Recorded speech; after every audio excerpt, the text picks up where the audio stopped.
లక్ష్మి పథకాన్ని ప్రవేశపెట్టింది కేసీఆర్ అన్నారు ఎమ్మెల్యే మాధవరం కృష్ణారావు.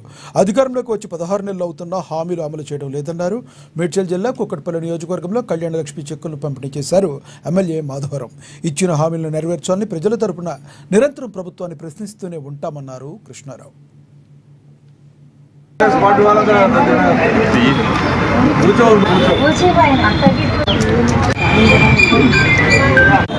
షాద్ ముబారక్ కుక్కట్పల్లి కాన్స్టిట్యున్సీలో 220 ఈ రోజున బాలనాడ్ మండలంలో కానీ కుక్కట్పల్లి మండలంలో కానీ ఇవ్వడం జరుగుతూ ఉంది. ఇప్పటికే 50% ఇచ్చాం. ఇది కేసీఆర్ గారు చేసినటువంటి గొప్ప ఆలోచన.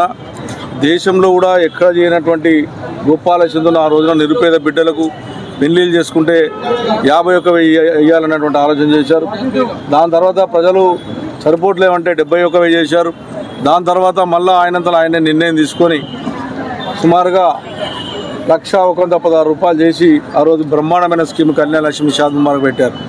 అటువంటి స్కీము ఇక్కడ దేశంలో కాంగ్రెస్ పరిపాలించిన రాష్ట్రంలో కానీ బీజేపీ పరిపాలించిన రాష్ట్రంలో ఎక్కడ కూడా లేవు. మరి ఈ కాంగ్రెస్ ప్రభుత్వం గతంలో ఎలక్షన్ల దగ్గరికి వచ్చినప్పుడు మేము కేసీఆర్ ప్రభుత్వం